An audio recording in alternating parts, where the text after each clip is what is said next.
Custo de vida, emprego e desemprego, cesta básica, tarifas públicas, salário mínimo. Agora, na Brasil Atual, a análise do DIEESE. E agora nós vamos conversar com Fausto Augusto Júnior, que é diretor técnico do DIEESE. Bom dia, Fausto, bem-vindo. Bom dia, Rafael, bom dia a todos. Fausto, vamos falar sobre os números divulgados na última sexta-feira pelo IBGE, a taxa de desemprego através da PNAD contínua, né? E que mostrou que o desemprego fechou o trimestre encerrado em junho com 9,3%, que vem mantendo uma trajetória de queda nos últimos meses. Foi o menor índice para o primeiro período desde 2015, mas ao mesmo tempo a renda cai, a informalidade é recorde, cerca de 40%, e segundo o IBGE, o número de trabalhadores informais atingiu o recorde da série histórica, com mais de 39 milhões de brasileiros. Sua avaliação desses dados, Fausto? Rafael, nós estamos chegando aí ao final do primeiro semestre, né? Esse dado é o que fecha o trimestre aí do semestre de 2022 e mostra um contingente de desempregados bastante significativos. Apesar da taxa estar em queda, nós temos mais de 10 milhões de desempregados. E como você mesmo lembrou, boa parte aí do mercado de trabalho, ou seja, cerca de 40%, ele é de trabalhadores informais. De alguma forma, a queda na taxa de desemprego já era esperada, uma vez que a gente está assistindo aí, né, toda a reabertura aí do chamado período pós-pandemia, que de alguma forma a gente vai assistindo uma queda do desemprego, não só no Brasil, mas na União Europeia, nos Estados Unidos, ou seja, em torno do mundo.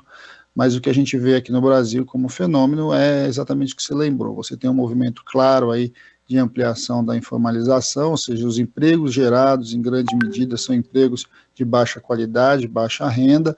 A gente vem assistindo também uma redução aí da renda média do trabalhador, tanto de um lado por conta da elevação da inflação, que continua em patamar bastante alto, na casa dos 2 dígitos, quanto por outro lado, aí realmente a gente está assistindo trabalhadores que são contratados hoje com salários menores do que a gente tinha, ou que eles tinham na própria pandemia. Então, a gente vai vendo uma economia que cresce pouco, uma economia que chega a conseguir gerar emprego, gera emprego, mas de baixa qualidade, com renda bastante limitada. Tudo isso tem a ver, de certo modo, com o padrão de desenvolvimento, de crescimento que o Brasil vem implementando, né? Quando a gente olha para os números mais em detalhe, a gente vai ver que segmentos como comércio, serviços, são segmentos que estão gerando boa parte desses postos de trabalho, e aí você consegue entender como esses trabalhadores aí e os dilemas que são vividos para conseguir minimamente uma condição razoável aí de trabalho. Esse semestre foi caracterizado também por uma evolução e uma ampliação no número de trabalhadores vinculados às áreas de saúde, educação, setor público em geral. Isso tem muito a ver, então, de novo, com a volta, com a abertura das escolas, a volta às salas de aula, que de alguma forma demandou e está demandando um conjunto maior de profissionais. Mas mesmo ali, ou seja, no setor público, onde você tem uma taxa maior de formalização, a gente assiste ainda a um ingresso de trabalhadores com uma renda bastante baixa, muito aquém do que a gente viu em outros momentos. Ou seja, o resumo aí da ópera, taxa de desemprego em queda, mas com uma contingente bastante importante de desempregados, alta informalidade e renda em queda também no Brasil. Pois é, importante a gente ressaltar que, cinicamente, era dito que estava sendo aberto espaço para empreendedorismo, né, Fausto? Mas isso, na realidade, é o que você já disse, né? São as reduções de direitos, a diminuição da renda, tudo isso impactando, inclusive, ou dificultando ainda mais uma possível retomada da economia no país, né? Sem dúvida, a gente vai assistindo um pouco dessa falácia aí do chamado empreendedorismo, mas que na verdade, quando a gente vai olhar muito a fundo, a gente vai ver que na verdade são famílias, são pessoas, são trabalhadores que vão tentando dar um jeito aí, né, nas suas próprias condições de desemprego, de subemprego, até porque a gente sabe que na prática a maior parte dessas pessoas não tem capital de fato para empreender. O que acaba acontecendo é que elas se lançam no mercado informal. Essa informalização, né, esse mercado, esse trabalhador que não trabalha para alguém, não tem carteira assinada, mas também não tem nenhum CNPJ, ou seja, é o que mais cresce. Isso vai indicando um pouco essa lógica do bico, essa lógica aí do trabalhador que vai dando um jeito, né, ele vai se virando para conseguir algum tipo de renda. De alguma forma, isso está vinculado, sim, à baixa dinâmica da nossa economia e também a processos bastante importantes ali de desindustrialização, né, de perda da massa industrial, algo que a gente já veio vendo, né, em mais de 1 milhão de empresas foram fechadas, empregos foram perdidos. De certo modo, esta recomposição a gente ainda não vem assistindo. A taxa de investimento no Brasil ainda é bastante baixa, e de alguma forma a gente vai vendo como o Brasil, na verdade, vai entrando num outro patamar de desenvolvimento, um patamar de desenvolvimento que é esse vinculado ao subemprego, à baixa remuneração, à informalidade, e que é preciso repensar muito os caminhos por onde nós vamos nos desenvolver. O Brasil, do jeito que está, ele continua sendo um país que avança principalmente na pobreza, que amplia as desigualdades sociais, e que na ponta, ou seja, na base, né, principalmente da pirâmide, a gente vai vendo uma condição de vida e de trabalho bastante precária e bastante limitada. Fausto, em outubro temos as eleições e é claro que a gente tem 2 projetos colocados para a escolha do povo brasileiro, né? Um de civilização e outro de barbárie. Mas além disso, nós temos que ressaltar também a importância do parlamento. Os trabalhadores, as pessoas todas que hoje vivem nessa situação de precarização do trabalho precisam estar muito atentas para quem elas darão os seus votos, para a gente tentar reverter esse quadro que a gente vive, né? É importante que esses parlamentares tenham consciência de que é preciso modificar, ou pelo menos colocar em revisão, por exemplo, a reforma trabalhista. Como é que você avalia esse tipo de postura?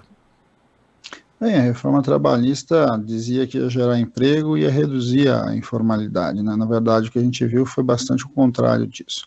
A reforma trabalhista foi incapaz de gerar novos empregos, os empregos gerados têm muito pouco a ver com a própria reforma, e de outro lado a gente vem assistindo um boom ainda da informalidade e do baixo rendimento. Ou seja, todo esse mecanismo aí que se diz que legislação, que direitos estão desvinculados aí do mercado de trabalho, de certo modo está bastante equivocado. Na verdade, o que puxa o mercado de trabalho é o crescimento econômico, e o crescimento econômico, na verdade, vem andando de lado há muito tempo aqui no Brasil. A discussão sobre a eleição e o projeto que vai se desenvolver, acho que esse talvez seja um debate importante aí quando a gente fala da questão do emprego. É importante que a gente olhe um projeto de país que de alguma forma compreenda, coloque no centro do seu projeto a questão do emprego formal, a questão do emprego de qualidade, né, do trabalho decente, porque de alguma forma é por aí que você constrói uma sociedade mais estruturada. Vamos lembrar que uma alta informalidade, ela leva também uma redução na arrecadação. A gente vê uma alta informalidade que significa uma redução no conjunto dos direitos sociais. Tudo isso está vinculado à política que está colocada aí, ou seja, em que você vai, de certo modo, cada vez mais estrangulando as condições de trabalho, as condições de renda, e inevitavelmente isso leva a uma mudança, inclusive, do padrão de consumo no nosso país. Uma inflação alta, como a gente está assistindo, mais a redução da renda, a gente vai tendo aí um conjunto de a grande parte da população não acessando os principais bens, não comprando, a fábrica, o comércio não vende, a fábrica não produz, e a gente está vendo aí um Brasil que vai se caracterizando por um consumo aí muito mais vinculado à chamada classe alta, aí, a classe A, que de certo modo cresceu, que enriqueceu, mas na grande maioria o brasileiro empobreceu. Então a gente está vivendo aí um projeto de ampliação da desigualdade e diminuição aí da renda do conjunto dos trabalhadores. Pensar para frente significa pensar um outro projeto de desenvolvimento bem diferente disso, em que de alguma forma as riquezas geradas no país precisam ser distribuídas igualmente, precisam ser distribuídas mais equitativamente, de alguma forma em que a gente vai minimamente diminuindo as desigualdades no Brasil, que são abissais. As desigualdades do Brasil são gigantes e cresceram muito nesse período. Pensar para frente significa esse debate, inclusive, de civilidade no meio do mundo do trabalho, que passa por mais direitos, por melhores condições de vida e por maior renda para o conjunto da população. Agradecer a participação de Fausto Augusto Júnior, diretor técnico do DIEESE aqui no Jornal Brasil Atual. Fausto, forte abraço para você e até breve. Até breve, boa semana a todos. Fausto Augusto Júnior, aqui no Jornal Brasil Atual. Estamos apresentando Jornal Brasil Atual. As notícias que os outros não dão.